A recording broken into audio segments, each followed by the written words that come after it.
कण कण में भगवान। एक तपस्वी अपने उपदेश में शिष्यों से बार बार कहता था, कण कण में भगवान है। संसार में ऐसी कोई वस्तु और स्थान नहीं है जहां भगवान न हो। प्रत्येक वस्तु को भगवान मानकर उसे नमन करना चाहिए। यही उनकी शिक्षा का निचोड़ था। उनका एक शिष्य कहीं जा रहा था।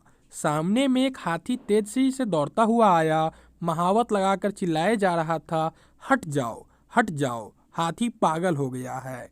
शिष्य को गुरु का कथन याद आया। वह वहीं खड़ा रहा, यह सोचकर कि मेरी तरह हाथी में भी भगवान का वास है। भगवान को भगवान से कैसा डर।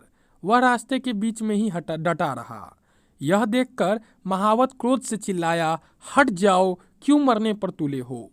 पर शिष्य अपनी जगह से एक उंगली भी इधर उधर नहीं हुआ। पागल हाथी ने उसे सूंड में लपेटा और घुमाकर फेंक दिया। बेचारा घायल शिष्य वहीं पराग कराहता रहा, पर उसे अधिक पीड़ा इस बात की थी कि भगवान ने भगवान को मारा।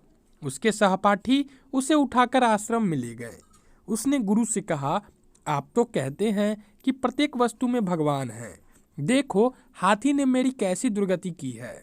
गुरु ने कहा, यह सत्य है कि प्रत्येक वस्तु में भगवान है। निश्चय ही हाथी में भी भगवान का वास है, परंतु महावत में भी तो भगवान है। तुम उसकी चेतावनी सुनकर मार्ग से हट क्यों नहीं गए। गुरु की बात सुनकर शिष्य को अपनी भूल का एहसास हुआ। इस कहानी से अभी यही शिक्षा मिलती है कि किसी शिक्षा को आधी अधूरी समझकर उसे प्रयोग में लाना बुद्धिमानी नहीं, मूर्खता है। कहानी पसंद आई हो तो लाइक कर दे और ऐसी कहानी देखने के लिए चैनल को सब्सक्राइब